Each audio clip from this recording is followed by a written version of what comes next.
Morning, Steve. Or Me, Dennis. okay, good, you may not be. So Can't see me. staff, unfortunately, so I'm just letting you know. Good morning, Dennis. Morning. I may have to leave. That's why I'm not pictured today. No worries. Uh, I got a Recording. gate installed. I know, I heard, I know. But I had a gate being installed and stuff like that. I may have to pop out. So don't want to see you get up and down, up and down, up and down. So I'm just this meeting, but have a good day, sir. You as well. Thank you. Dinosaurs are waiting.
Good morning, Steve, and others on the call.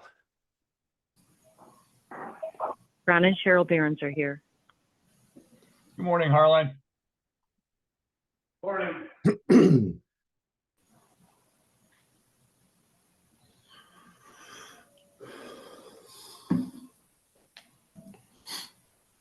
Thank you. Good morning, Harlan.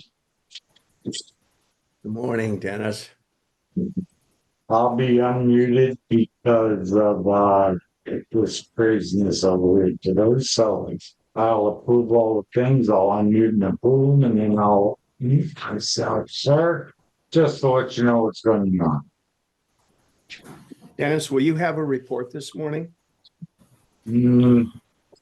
Just about the gate, basically. Okay. And I'm going to talk about that at the end. You don't have to report on if you're distracted. All right, sir, because they're coming this morning. Okay. Need to go out there and make sure they're following the ordinance. Oh, all right. Maybe easier for you just to mute and we'll have. Yeah, I didn't have to approve the notice and all that. I could do that right now as soon as the meeting starts, so no problem. Very good.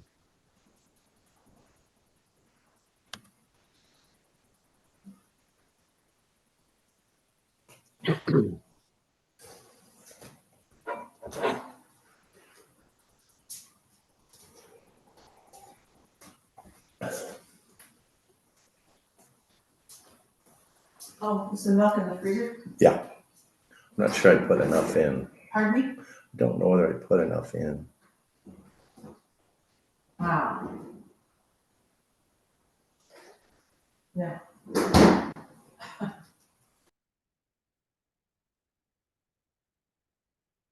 Steve, can you confirm that everyone is on mute? Unless they're presenting. I'm doing that right now.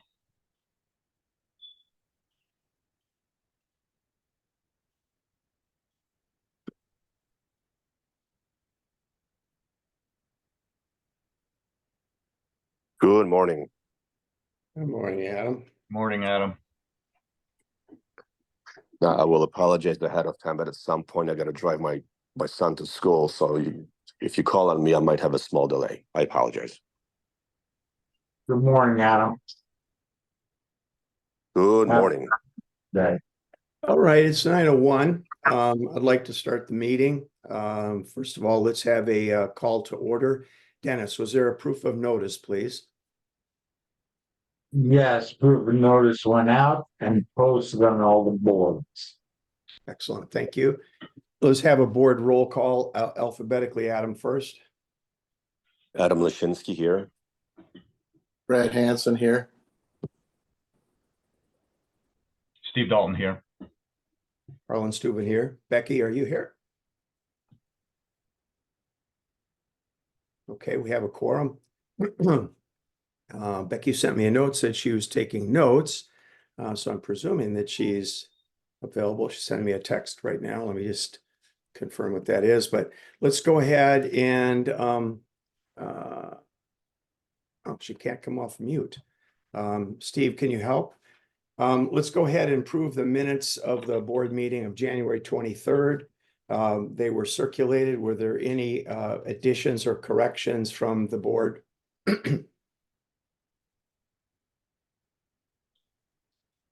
If not, then I would seek approval of those minutes. All those in favor of approving the minutes, Adam first. I approve. Brad Hansen, I approve. Steve Dalton, I approve. And Harlan Steuben, I approve. Okay, let's go on. There were attachments that were sent out but will not be read. They're kind of informational pieces of informational pieces. I get the most amount of questions probably about the elevators. This is the only project schedule that I've ever been given. And if you look at it, you'll see that it's really not up to date. It's difficult for them to be accurate in terms of their projections. But I can tell you right now, I know that they're working on D. There were some problems with D, and we're hoping we'll have an inspection real soon. I know they've been working on E, and I know they've been working on B. I guess I haven't seen them working on A, so my apologies if I missed that, but I know they're working on several elevators at this time. So let's go to the reports. Steve, would you please give us a report on the audit, etc.? Sure. At present, because of the storm, et cetera, our Stromer audit from the prior period was just recently received. It's been posted to the website. So if there's anything you'd like to take a look at, unfortunately, because the storm hit 2 days prior to our fiscal year end, which was September the 30th, all of the storm fell back into that prior period. So in essence, all the spending really up until today sort of fell back into the review of the initial audit. So Stromer took a really long period of time to complete that, but it has been completed, finalized, no findings at all. Everything was fine. I've also asked that they immediately begin with the updated for the next period. So they're currently working on that. They've already received the financials. The next item, Harlan, you've got here is the status of the wind mitigation repairs for Miami-Dade. Thanks to multiple people involved, I'm pleased to report it was a sprint. Thanks to Joe Bonita. He did a tremendous job, and thanks to the owners who probably right down to the wire, had to really push to get this finished. We submitted our application to Brown & Brown for our new wind carrier. So we will stay with flood, obviously, because it's FEMA related and FEMA paid and FEMA underwritten. But in essence, our wind coverage was the piece it's become ridiculously expensive. And not coincidentally, they're the exact same people who said we didn't even hit the deductible. Flood paid off immediately and very well. And wind we're still fighting with the public adjuster. So a really important piece of that going forward and the pricing of our insurance going forward was the fact that our entire complex was Miami-Dade missile compliant. So all of our doors, all of our windows, common areas, and owner units are now effective 3 weeks ago, completely Miami-Dade. We had Tracy Mosley come out. He completed the report, certified us to be completely across the board passed, and sent that off to our insurance carrier. Our renewal date is May the 10th. And so we've submitted, we're hoping to get to citizens, but we may not necessarily be in a state of repair that gets us there. If we do, we'll have significant savings coming in, but at present, we're pending with wind coverage, and we're hoping for some good news on that. Steve, this is Cheryl Newell.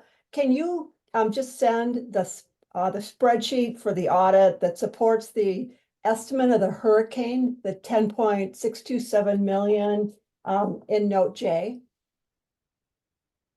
We'll post it publicly. Thank you.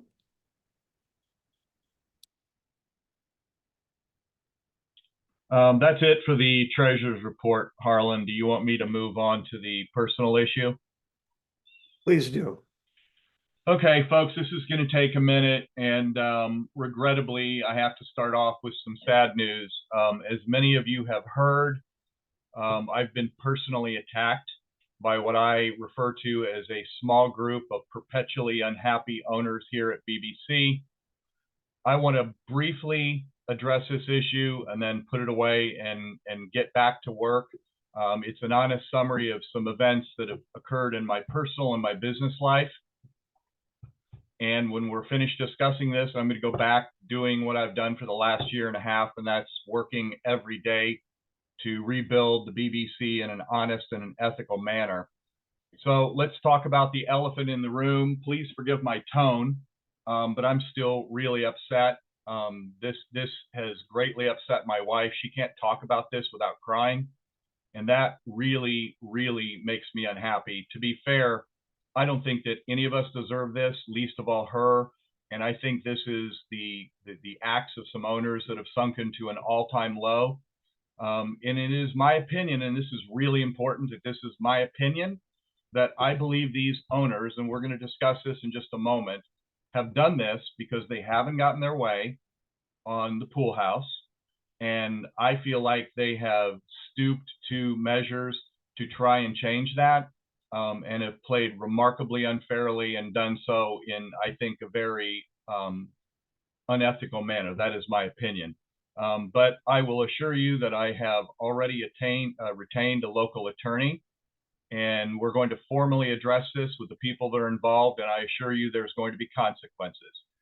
So to that extent, I'm sure most of you have already seen an anonymous email that got sent out from the concerned owner that is basically implied that I'm not fit to be a director at BBC. They don't offer a single example, not one single issue of any issues that I've done, breached my duties at BBC. So they resorted to violating my privacy. They've attacked my character, and worst of all, really upset my wife and my family, just to try and get me removed for what I believe to be an obvious reason, and that is regarding the pool house. So just as a little business summary, some of you know this, some of you don't. My investment firm, it's what I've done my entire life, was acquired by a public company back in 2014. We initially hired a group of 3 investment advisors from another firm. This was not a financial matter in any way. It was basically about recruitment and growth of my branch. And they came away from a person who was very litigious, had actually done a little time in jail, and was, in my opinion, just not a great guy. So as they left his firm, they sued him, he sued them, and I wasn't even involved in this suit for 2 years. Between the 2 sides of the dispute, which included 3 companies and 13 individuals, collectively we spent over $2 million in legal fees, and it was a 4-year-long legal battle. It continues to this day. In the end, myself and 2 other people were betrayed by the firm that had hired us, and the 3 advisors and the firm settled the case, didn't tell us, blindsided us, and dumped the entire case in our lap one night before a critical hearing, left us completely exposed. The entire group was collectively termed out of the case, and then they passed a $1.8 million liability over to myself and 2 other people who literally had no direct hand in this case. My attorney, who's represented me in matters over the years, called this the worst miscarriage of justice he'd seen in the last 20 years. Unfortunately, of the 3 people left and the 1 company left in the case, I was the guy with deep pockets, so they chose to come after me, even though I hadn't benefited from the original case. So this has been going on since 2015. So on the advice of my attorney, recently, I filed a very, very narrow Chapter 7 bankruptcy petition to only discharge this liability, which I should never have had to begin with. This was a tactical business decision, and I made it to protect my family. It had nothing to do with me as an investment advisor, money. This was all about the recruitment, and we got this dumped in our lap very unfairly. So what happened right after that, which was 2019, is I left the firm, obviously, that I was at. I was immediately recruited by the largest investment firm in the entire nation, LPL. That simple fact should tell you everything that you need to know about this case and my involvement. They did a complete background check on me. They reviewed the case from top to bottom, and I mean, they had a team of legal experts on it, and they determined that I hadn't done anything wrong that affected my job in any way, shape, or form. In fact, they were so comfortable with the findings of that recruitment effort and vetting me that they recruited myself, they hired myself and my branch, and wrote me a mid-6-figure check as a signing bonus. So that endorsement from knowledgeable security experts should tell you that they trust me to manage a branch that oversees about $500 million and that I was completely vetted, again, by the largest investment firm in the nation. I also hold multiple securities licenses and insurance licenses in multiple states. They are all in good standing. No objections from a single solitary government entity. My only regret is that I have to burden you with this information, and it's irrelevant, and I sincerely apologize for that. So let's draw it down to BBC and tell you how bad this has gotten. As I told you, I've retained an attorney. He has reviewed the words and the actions of 5 owners here at the BBC. And my attorney believes, in his professional opinion, that the following 4 people, Cheryl Newell, Marion Zimmerman, Jerry Rich, and my fellow board member, Becky Farley, engaged in defamation and extortion. There are also potential license violations, which we're investigating. Needless to say, I'll know more once the subpoenas and the discovery come back from this. I suspect a lot of you are shocked as to why a not-for-profit director who gets paid absolutely nothing needs to hire an attorney. So basically, the short end of it is, this is how it got started. A few weeks ago, again, Cheryl Newell, Marion Zimmerman, Becky Farley, and Jerry Rich called Harlan and wanted to have a meeting, and they spent 40 minutes trying to convince him that I should resign my board seat or that the board should remove me. Okay? They refused for 40 minutes to bring me onto that call to explain anything about this. They wanted to do this behind my back. And it's only after Harlan threatened to leave the meeting that they finally allowed me to come on so I could face my accusers. Clearly, they would prefer to have just defamed me behind my back. And if it hadn't been for Harlan's integrity, I don't know what would have happened. So I finally got to join the call. Now, this is a pending legal matter, and I don't want to drill down on specifics, but it was very clear to me during that meeting a few weeks ago that Cheryl Newell, Marion Zimmerman, Jerry Rich, and Becky Farley wanted me to resign. They felt that they held information, and their words were embarrassing to me. They have all received litigation hold notices, and they'll be receiving additional documents from my attorney very soon. Within a day or two, the board also received a letter from Mr. Young asking the board to remove me as treasurer. And by the way, for those who helped on this with this group of people, as well as the anonymous concerned owner, you can expect to hear from my attorney as well. You can attempt to be anonymous and work behind the scenes, but I can assure you that Google or your phone and internet provider will respond to a legal subpoena. So let me make it very clear with complete loyalty and dedication that I am not going to resign. I will not be intimidated or bullied by people like this. And just as I'll continue to serve, just as I've done as your treasurer, unless the collective BBC wants to try and remove me, and they have every right to do that, but I will continue to do the work. I'm not, however, going to tolerate personal attacks and attacks on my family. So I know there's been a petition to revote on the pool house. It's interesting. I had a lengthy discussion about a week ago with Brad Hansen, and we had this discussion. And the funny thing is, out of that conversation, is that Brad and I have a disagreement about, he wants a single-story pavilion, and I want the amenities. Okay, and that comes with a 2-story. But Brad and I came to the conclusion, as we laughed about it, is we were able to disagree agreeably. We don't have to see eye to eye on every single issue, but at no point was there any animosity or anything between Brad and I. We just discussed it. We've done a lot of hard work, and there's just no reason for these people to drop to this level. So thanks for your support, Brad, as well, and Harlan and Adam and everybody. The outpouring has been really remarkable. So in summary, many folks probably know what I did, and I'm not going to sit here and pat myself on the back. Nobody had a problem with me when I was down there for 8 days, bathing in the contaminated ocean, unpacking people's spoiled meat. Nobody had any problem when I've been working 15 to 20 hours a week to try and get insurance coverage, to try and rebuild the BBC, to generate additional interest. As the treasurer, we've earned $326,000 in interest over the last year and a half. Heaven forbid, this is just the usual suspects, but they've gone from trying to get their way and they've decided to make me their target to do so.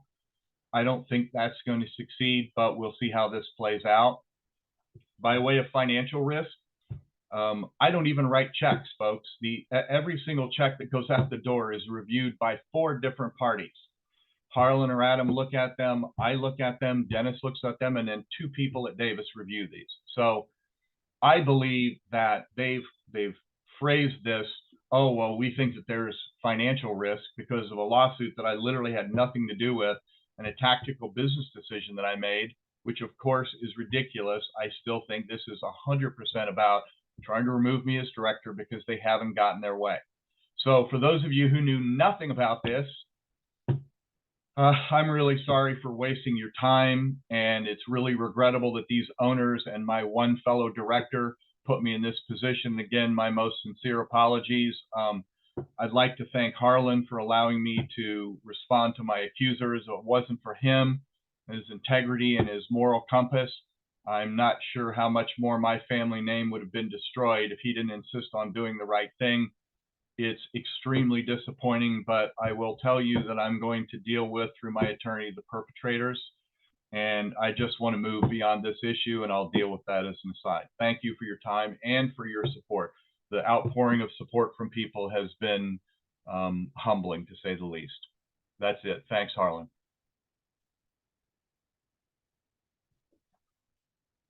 You're muted, Harlan.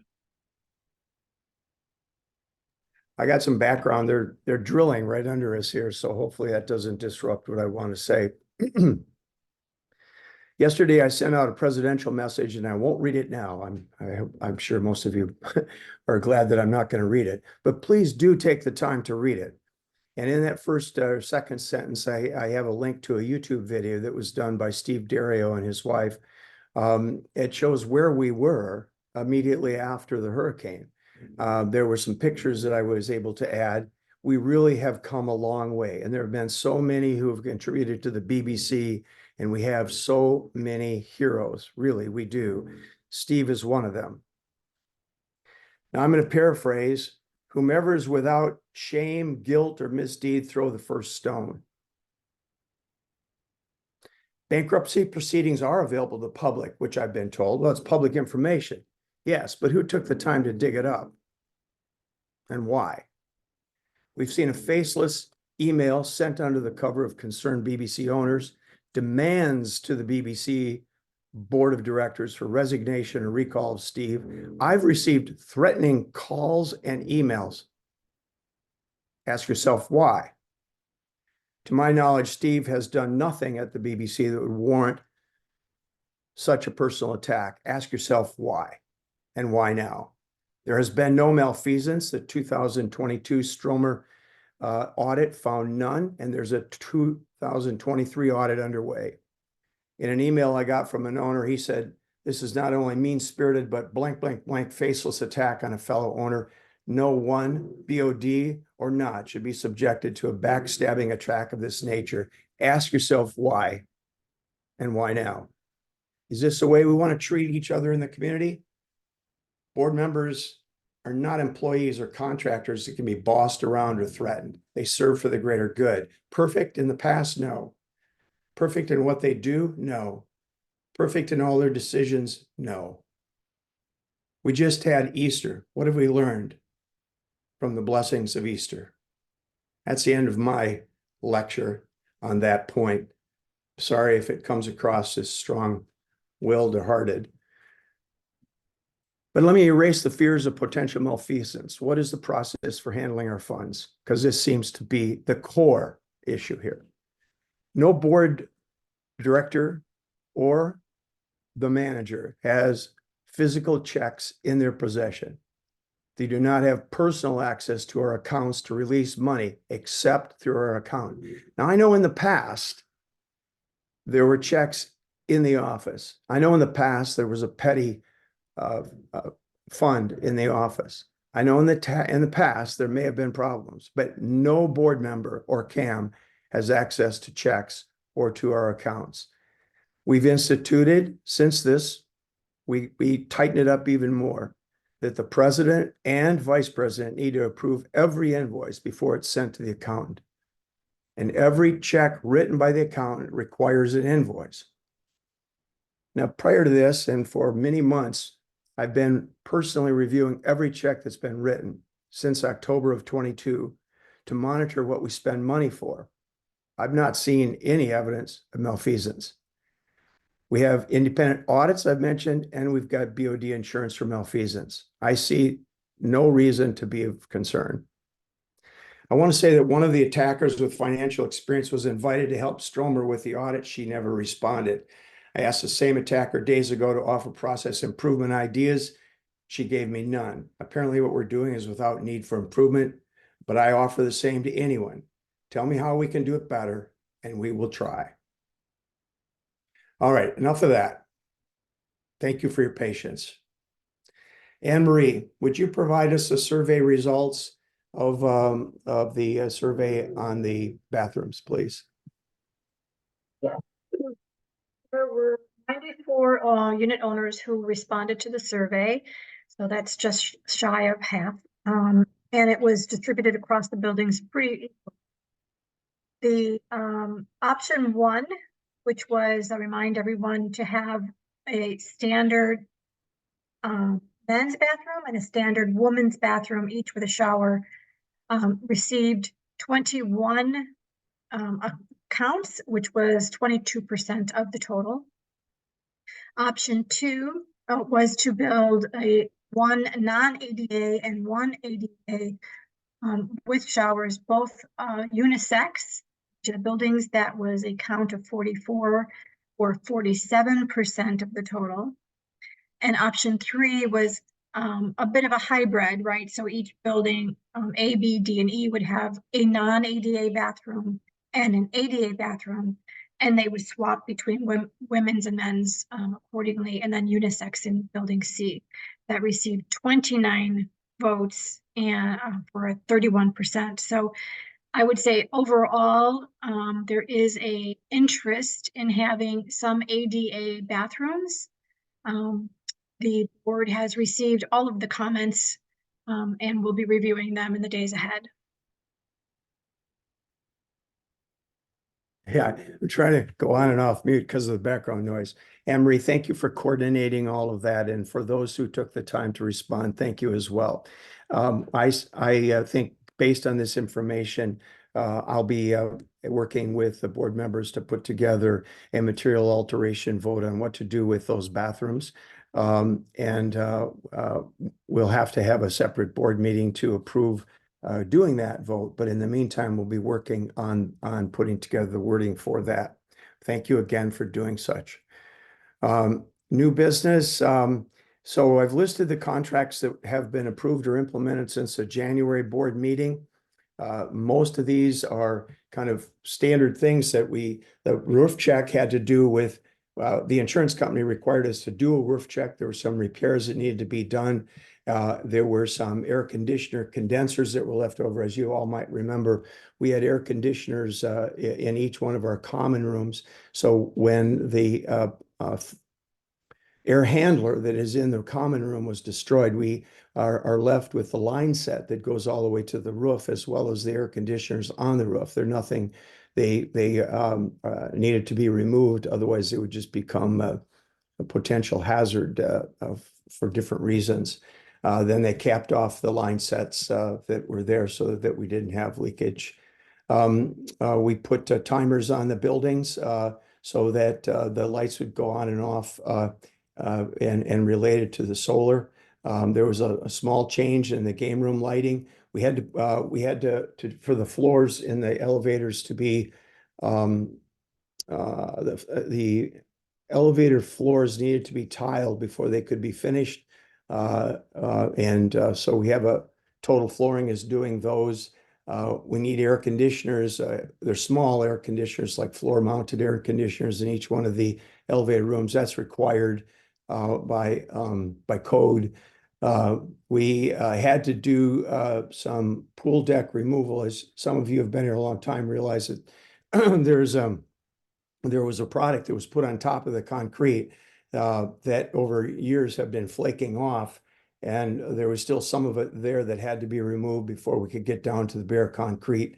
And then the DEP, or I don't know, I don't know which some government agency required us to score, that is, put like a 1/4 of an inch cut, if you will, on the top of the concrete, so that if we had another hurricane, it would break away. Then we get into the pool covering. There's a product called Ditra, and that'll go down on top of the concrete, and that will help reduce the amount of salt water that's going into the concrete, prevent some future destruction of that concrete, and allow for a better seal, if you will, to the pavers that are put on top. And then the pavers, which by the way, are probably going to start next week. They had to get the oh gosh, what's the water line tile up first, and then they had to put the why am I blanking on the name of it? But around the top had to go on next, and then they can put the pavers on. So we're getting real close on that. We had some social room furniture. Bob J&J Bobcat Services come. They started grading and beginning the drainage that needs to be done in our courtyard. Those of you who are here, maybe you've seen pictures. They've had to get rid of. We had lots of mounds of stuff and so on that prevented good grading, and the civil engineer had to submit a plan so that water would drain into the storm drains. And that's in process right now. It does require some removal of trees that are in the way of the drainage plan and or are old. Coastline Tree Service did their annual mangrove trimming. Then we'll talk about fencing in a little bit, but that has to do with security, and I'll talk about that in just a little bit. That brings us then to the following contracts that are pending right now that require a discussion. So Adam, you're up first.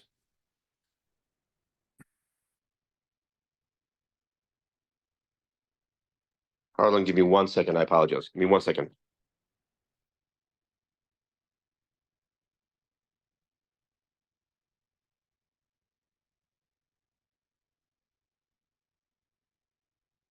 Sorry, my apologies. All right, we have, as you know, we entered into virtually an identical contract in the terms of format as we had with FSR with Chem Solutions, and that is it's a 1-year contract that automatically renews, and I believe it's subject to a 30-day cancellation by either party. Our goal for today was to see what the ownership wants out of those services, and the biggest reason for that is, as you could clearly imagine, and those of you who have been on the board, you know, the CAM, the manager in the front office, they have a different line of responsibility towards us. So in terms of moving documents, getting information, and so on. But kind of the boots on the ground method, right, where when do the owners want additional assistance from somebody, or do you want weekend services? We like to hear back from the ownership because we have an opportunity to talk about this contract. It's been a year. It's still in place. So all the protections that we have underneath there, you know, the CAM's insurance and all that stuff, none of that has disappeared. But as we're slowly coming back from construction mode into occupancy, we wanted to hear back from the ownership to see what is it that we can do to make your experience better. Where do you require support? What's too little? What's too much? And that's the purpose of this discussion point. You're still on mute, Harlan. I'm accustomed to talking all the time, so I'm trying to back that background noise. Anyway, Adam, thank you for that. And what we're seeking from the owners is please send by email, please, not by phone calls or whatever. We just need to compile. If you have any compliments, if you have any comments, if you have any opportunities for process improvement in our office staff or what's being done by specific people in our team of specifically Dennis, Chris, Guido, and team, please send us those notes, if you will, so that we can understand and do what we need to do as leaders to help with process improvement. Thank you, Adam, for that. Adam, would you mind making the motion on the Greg Orick, please?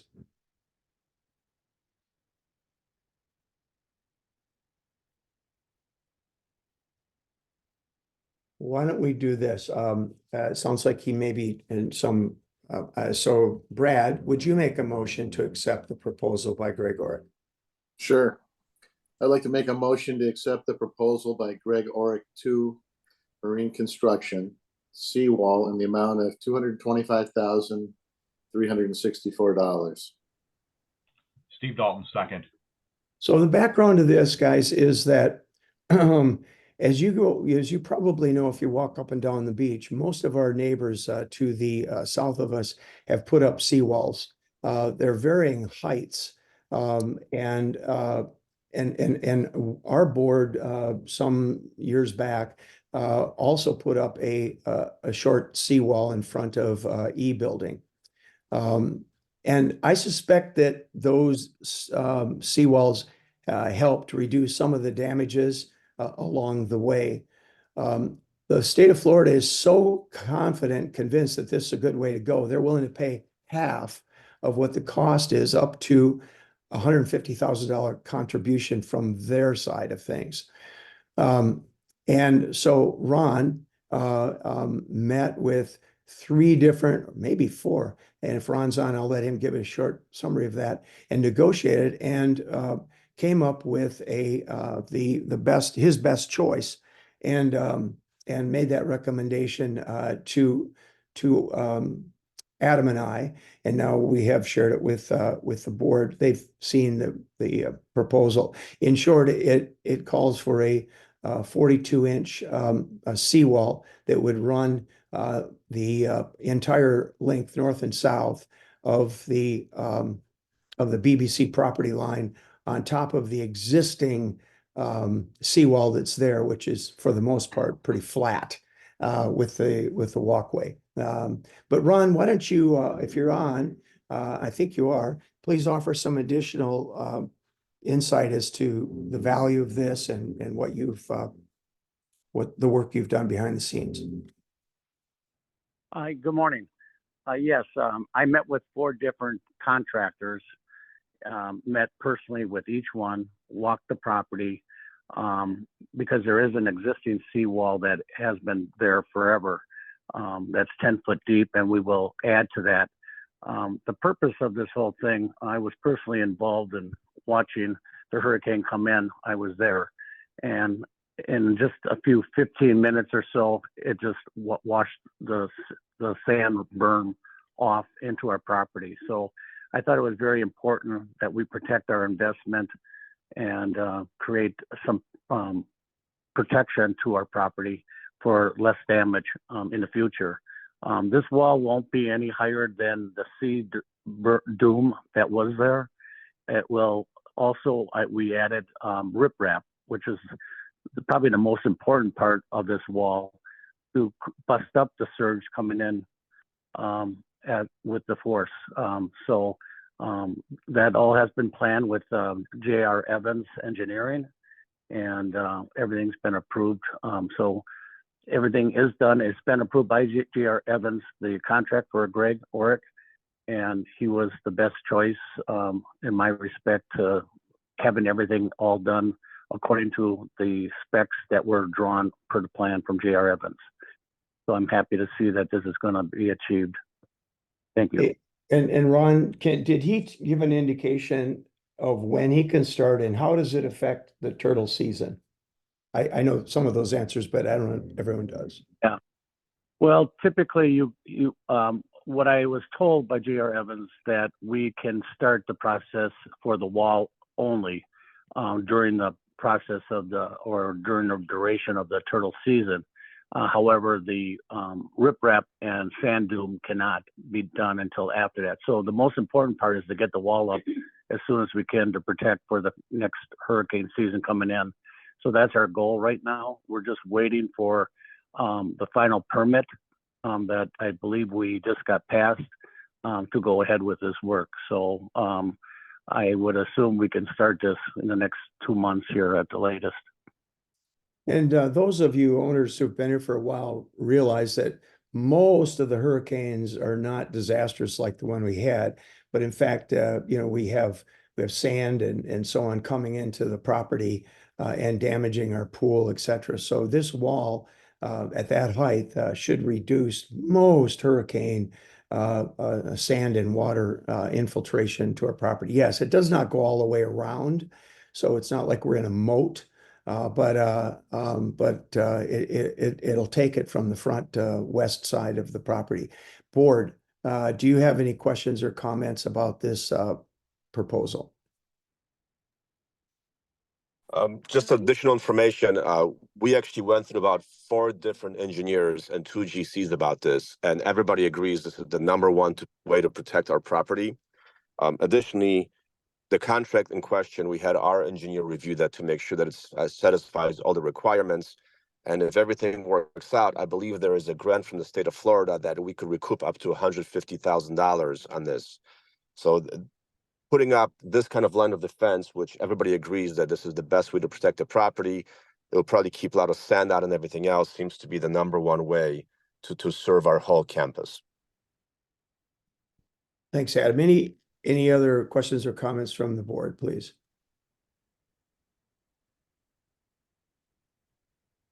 Any questions or comments from the ownership, please? Harlan? Mark Lumley. Yeah, hello. Hello? Harlan? Yeah, I'm not sure who's 917.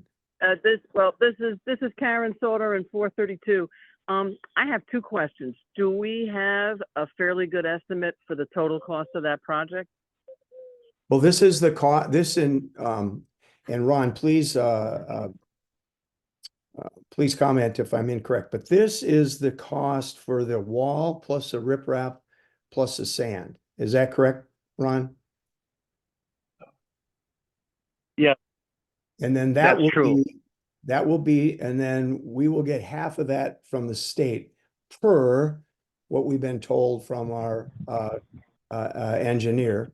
Now, we do have to figure out access from our property to the beach. And there are a couple of other proposals that are under review, but that comes kind of as a secondary piece. And I think we'll be able to submit that along with the total cost to the state. So this is the number plus the access points. We'll have to have 2 access points at least. Any other questions or comments? Well, I had a second question. If water gets in, let's say we have another surge and it's over the 42 inches, and that place, the surge is tide driven inland, and then it turns around and it comes back. If water gets in there and it can't really get out, like if we have standing water in the courtyard, how does that? I mean, it's great that it stops it from coming in, but if it does get in, it's kind of like a ball. How does it get out? No, that's Go ahead, Ron. Go ahead. 2 exit points between C and D, and B and C. That's the outlet path that was designed from the building from day one. So it will not hold water, it will escape. All right, and we have that. I mean, the engineers agree with that assessment, because the tide would be pulling the water the other direction, heading out. Yeah, the engineers have designed this. It wasn't just, it's not like Ron and I sat down and drew the pictures. The engineers designed it, but also remember that it's open to the north. So water will be able to flow out to the north. Is there another question? Mark Mumley, I think you had a question. Yeah, Harlan, I just wanted you to tell people again, where does it start on the north side and it ends at the our neighbor's fence, Sure. correct? Correct. So on the south side, we currently have a wall. I think it's 5 foot tall. We currently have a wall. It's 5 foot tall. It runs east and west, and that separates us from Seascape. So our wall will start there. Actually, it'll have a right angle there and attach to that wall. And then it will continue from there northward all the way to the end of our existing seawall, which Ron has pointed out is 10 foot underground. You can see that seawall, top of that seawall right now. You can literally walk along it and see where it ends. But roughly speaking, it ends approximately in a line east and west of the tennis court. So it'll go that entire distance, approximately 600 feet. I think it's 588, but I don't want to be, I think it's approximately 600 feet. Second, another question? Any other questions? Harlan, I have a question. This is Anne Marie. Yes. Just a point of clarification. The estimate was roughly 325,000, and then the state is going to offset that by 150,000. So our cost is 175. No, the quote we're approving today is $225,364. And then there will be, as I mentioned, an add-on for whatever we need to do to get access from our current walkway, our courtyard walkway onto the beach. So think of it like two extensions of the sidewalk, if you will. We're working on proposals for that, but we didn't want to delay the initiation of this project. So I don't know what that's going to come to. But what we're approving today is 225,000. If this were the entire project that we were to submit, the state would pay for half of this, which would be 112,000 and change. Another question?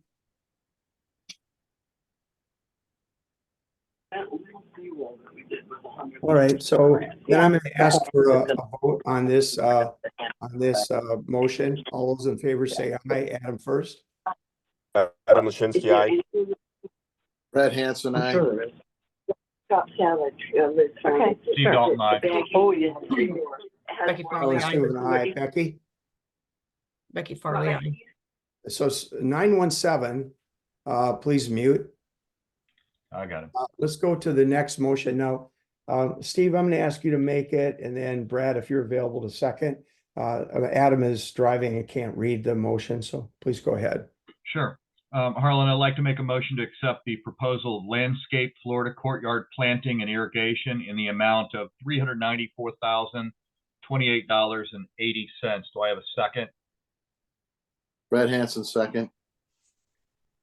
So guys, this is really in two parts, but the number here is combined. The first part is the irrigation. So we have to completely redo our landscape irrigation for the courtyard. It was broken. It's been, it's all over the place. But it will start, if you will, from where the water comes in from the city, which is, if you would think of it like close to where the construction office is now, between C and D. And then it has to be, the water needs to come from there into the courtyard, and then it has to go around the courtyard onto the different trees and bushes and berms, etc. Now, so that's the first piece of that proposal, which is, short of approximately $90,000 thereabouts, if you will, as part of this. And then the next piece of it has to do with putting in the trees, the berms, the plantings, etc., around the courtyard, to bring it back to the beauty that it once was, or even more so.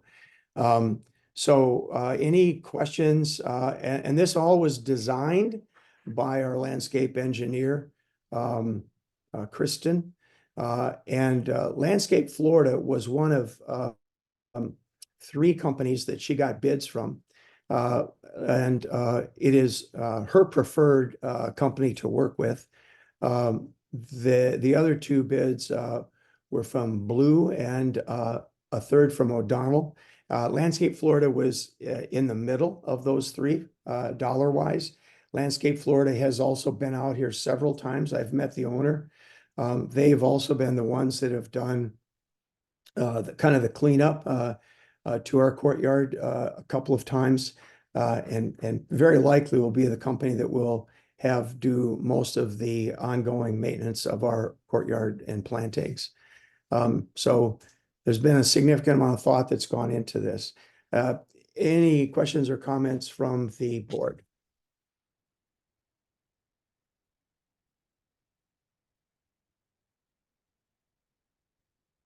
Questions or comments from the ownership? Mumley here, 716B. As most of you know, for years I was always vocal about the cost of water that we use to water the grass in our courtyard, actually everything in our courtyard. That was mixed in with the main water coming from the city. So we paid a lot of money over the years filling pools, foot wash, things like that. And we are designing this so that all the water is coming from the irrigation systems. It doesn't go into the bathroom. We have to have special sewage treated water for that. But we should save over the next 10, 15 years, thousands of dollars on water costs. I just wanted to reiterate that. Yeah, thank you, Mark. And you've been very instrumental in pointing that issue out and coming and helping with proposals on it. Any other questions, comments from the ownership?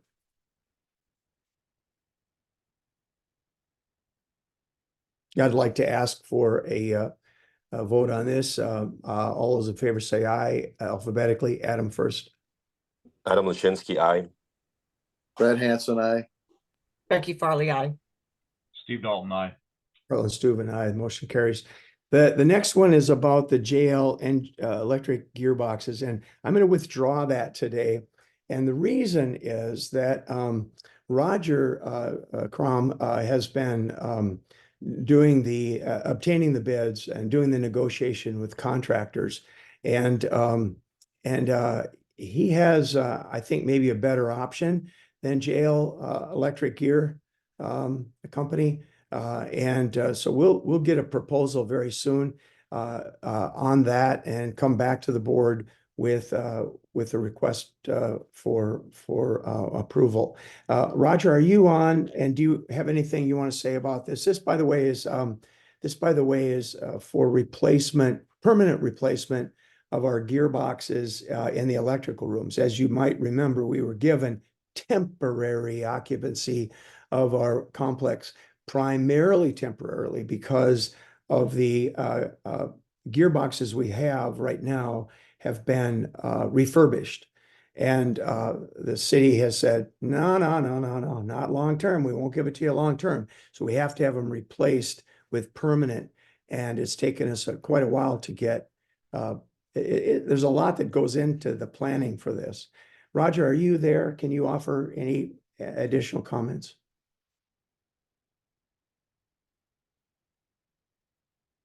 Bless his heart, he's probably out working on the site right now.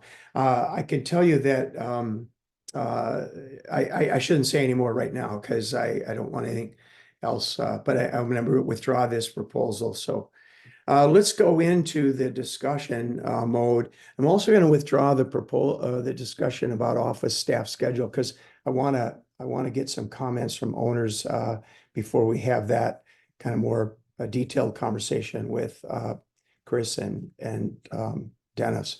I do want to talk about the second most common question I get repeatedly is about our community security. Our property is really like a sieve. One of our previous owners did security at the John Hancock Center up in I believe it was New York, but and he said, I can make this place like you're like Fort Knox, but I don't think anybody would want to live here then. So it's really challenging, right? So the front entrance, let's just start there. I think we got some great news about the front entrance in a permanent way and a short-term way. So I know we brought it up before, but the city pretty much required us to have a larger double entry gate. And that fits in really well because it allows us to do what a lot of other facilities have done.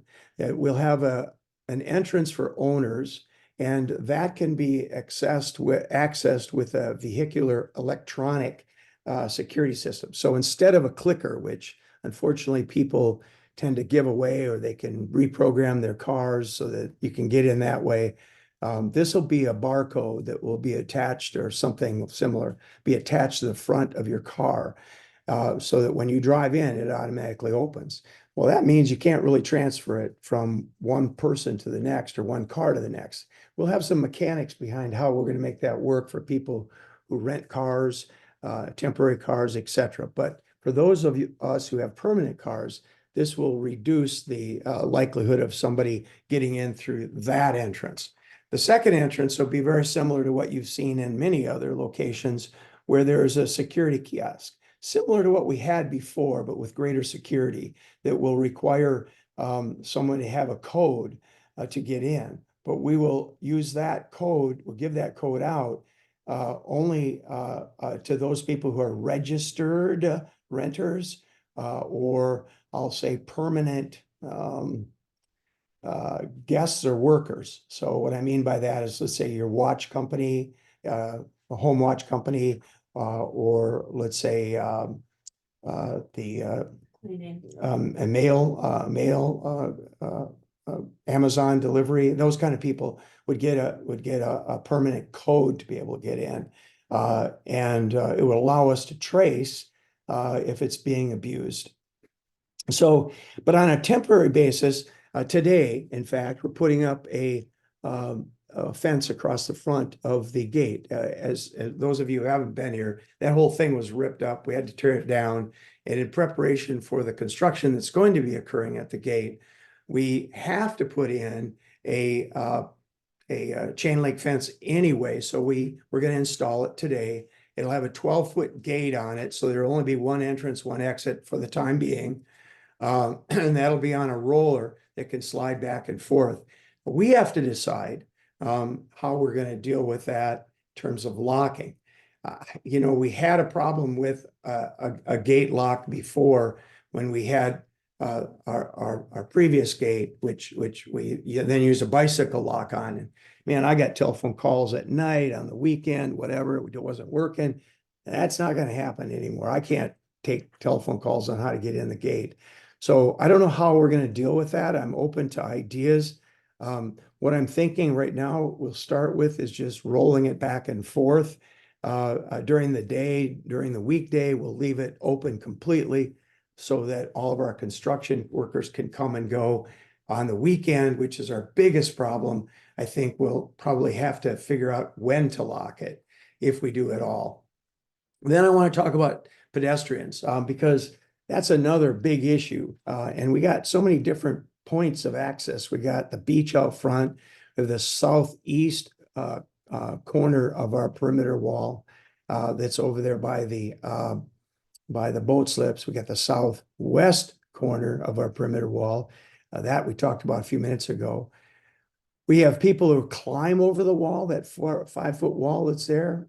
We've seen that happen. We, of course, got the mangroves around the tennis courts, the north walkway entrance, the south walkway entrance. Boy, it's nearly impossible to secure the entire property. But that seawall we just proved will be across the entire front west walkway. Now, it doesn't prevent people from getting in, but imagine what's going to happen to get in our property from there. They're going to have to climb over the riprap that's there, and then scale down a 42-inch wall. There, you know, I mean, not a lot of people are going to do that. Some will, but not a lot. It'll reduce it a lot.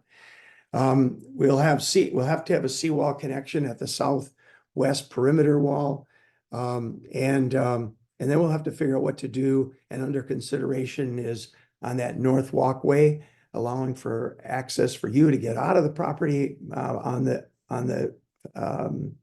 the walkway with some sort of a gate, and fencing from there connecting to the tennis court. For those of you who haven't been here, we have people come in right about A building, and they just walk right through the tennis court area over to the point, you know. And then we had to talk about replacing fencing around the perimeter of the property. I'm open, we're open as a board to other ideas. Please put them in form of an email, because I don't want to spend our precious time talking about ideas here. I just want you to know that we're thinking about it. It's not something that has been the highest priority. We got to get other things done first. But those are some thoughts about the security. Board have any questions or comments about what I just said? Yeah, Harlan, this is Dennis. Sorry to bother you, but I just got off phone with National who's installing the gate out front. It makes more sense to make it a swing than it does a roller. A roller would require a member to lift the gate and slide it. The old fashioned way with the old one we had seems to be more logical, but I gotta wait till they actually get here, see the weight and do that. We will put a lock on it like you said, and I'll send out the code today. So Ron, you were the one that and this is really that environmental fencing that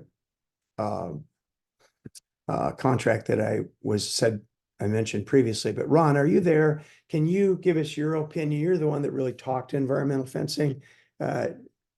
Give us your opinion about how we should deal with that fence, whether it be swinging or rolling, and how we should lock it. You're probably most knowledgeable about that. Well, the company provides the sections come in 12-foot sections. And I think the problem we had before was we had a double swing and then we had a large cable lock, and people didn't lock it correctly so that it wouldn't open or swing open as one or as two pieces where their bodies could get through. So I'm just thinking that what we did design was a one swing gate, a 12-foot that is hinged to one of the other gates and would close against the east gate that goes north and south. So that way it's a simple locking system. We provided a roller, so that helps stabilize the gate itself by easy, user-friendly and swinging the gate. So I think all in all, it should make it a lot simpler, tighter to control the safety of closing that gate. Thanks, Ron. Thanks for your work, by the way, and in researching this out and contacting companies and so on. We have to put this up anyway, guys. When we start our reconstruction of the gate out front, we actually had to present to the city the plans for security, for traffic flow, etc. It'll be modified when we start the renovation on that, which will, I don't know what the timeline, but sometime very early this summer, or we'll be able to. We'll be down to one entrance and one exit. So we had to deal with how we're gonna process that whole thing. So anyway, I just wanted you to know, I hear a lot of rumbling. Well, what about security? What about security? Well, we've been thinking about it, but there are a lot of pieces to this. It's not quite as simple as putting up what we had. Any other comments or from the board?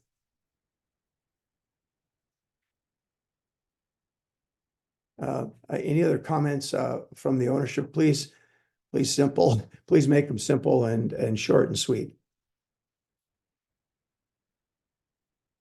Any comments from the owners? And we welcome your comments by email. Share them with the entire board, and we'll ferret through them and decide what makes the most amount of sense. We appreciate that. I don't have any other points of discussion. I guess I'd open up the board. The board have any other items for discussion? It's been an hour. It's 10:02. You know, this is Adam. I'd like to make one kind of global observation. You're going to see a whole lot of movement related to compliance. And we have been struggling with our professional team, the engineers, the architects, and everybody else, simply because in order for us to restore our property, the level of compliance with government entities from FEMA to Florida to Lee County to Bonita Springs has drastically changed. So a lot of this stuff is no longer a choice for us. It's almost a negotiation between our professional team and the government entities just to get something restored. For those of you who did the homework, Bonita Springs, for example, had to put together a special committee to approve certain fixtures, if you will, or structures that owners argue that should stay. One of those examples is our front gate. We had originally, when we pushed in for permits and conversation with Bonita Springs, their position is, oh, well, you need to stack 4 or 5 cars before the gate, which would mean we would have to push our gate forward maybe 50, 60 feet. Before even talking to all the departments, we had to jump through hoops and convince the committee that that gate has worked for us for so many years, and ask their permission to even allow us to consider rebuilding in that same location or similar to, then subject to all the laws and applicable codes and everything else. So there's a lot that's going on behind the scenes. You're welcome to do your own homework. You're welcome to ask questions. What I will ask, though, is that it seems that we do have people that occasionally walk around and they come up with theories that there's a new law and a new variance. And I heard this from this person and everything else. I can't stop you from doing that, obviously, but what I would ask the ownership is that if you as the ownership hear information that you're either happy to hear or not happy to hear or curious, if you don't mind, before you react to that, make sure you contact somebody that could actually give you an answer. You could call the front office, us, you could do your own homework, but there's a lot of pieces that information comes out and it's not accurate, it's doesn't exist. And then we have a chain reaction of emails or questions or concerns or anything else to something that doesn't exist in the universe. So a lot of moving pieces, and there's a lot of change in the code from the time that we have been built in, was of 1978 or so. So if you have any questions, comments, concerns, constructive criticism, please reach out to the board, let us know, and let's deal with that way, opposed to just spreading rumors and coming up with ideas that are not in existence. Thank you. Thanks, Adam. Anybody else have any pressing issues for discussion? Yeah, Harlan, this is Lori Sauter. I just have a question about, I know that C Building now is currently going through where they're ripping out the old balcony things and making the fixes with the rebars and leaks and all that stuff. Now, I already closed my unit, which is E at the end, so I have all my steel shutters down. And I'm assuming when they get over to us, I don't know when that time will be. Do I have to have somebody open them for them to put wood over the glass, or leaving the storm shutters down, the roller den shutters down? Is that good enough? Or, I mean, is that going to inhibit them in any way? Or, and also B, do you have any idea when they will be getting over to the end units in A and E? Thank you. Yeah, you're welcome. Well, first of all, I don't know when they're going to be getting over to there. They obviously ran into more problems than they anticipated when they began work on the C Building. But now they feel like they've got, they had to go to 3 different engineers to get a plan for fixing the front edge of the 24 stack. And I think now they've got a pretty good plan on what they're going to do going forward. They believe, based on the engineer's report, that C Building had the most amount of damage that needed to be done, repaired. So they think that's going to take them a lot longer than the other buildings. Best guess, gosh, I don't know, a couple months from now before they get to E Building, best guess. But I hate to even say things like that because I really don't know. But it would seem to me that they're several months down the line. As it relates to your specific unit, I think maybe what we need to do is answer that offline, because we'd have to look at what the engineers' reports have been as it relates to your unit to know what, if any, work is anticipated on your unit. So if you don't mind, let's contact Dennis. If he can't answer it, then I'll try to help you work through it. Okay. Okay, Dennis couldn't answer it. That's why I'm asking you. Well, yeah, fair enough. But I won't be able to. Can I just interrupt one thing? These were such damage even prior to the hurricane that this is when I forgot the name of that company that went through and sent out. We have all those pages of every unit and what they need to have done, and all the up and down units at the end units of A and E have incredible amount of damage because of our exposure to the Gulf. So I understand you have exposure to whatever was that happened with the hurricane by you, but nothing has taken, if anything, our damage has gotten worse with the hurricane. Sure. So I mean, my screens on the outside are already pitted and holes and everything. So, you know, in the underneath the tile, it's all just gaping and falling apart. I can't believe I'm the only one in A&E at end units that has this problem, because it was stated in that original report of all the damage and rebar needing and new cement and then waterproofing and blah, blah, blah. So I know we're going to need it. I just don't know when we're going to get it. But I do want to know, well, if they need to have the shutters taken up and then cover the glass with plywood, or can the shutters stay down? I've got those really good shutters, those steel shutters. So I'm just wondering, is that good enough that I have to, you know, that's my question. Laura, let me go back and look at the engineering report for you. And I'll send you my interpretation as best I can based on what the engineer said. And I'll walk over. Your shutters, are they, let's this is more of a personal thing, but let's deal with it offline, if you don't mind, please. Yeah, Thank okay, you. because they're the steel roller den shutters, plus I stick every thing inside so wind can't blow any rain in within. So I don't want anybody going there, lifting everything up just to say, oh yeah. And then they're not going to put it back the way it was. Sure. So they're the steel roller den shutter. You can see them from where you walk in to go into the apartments.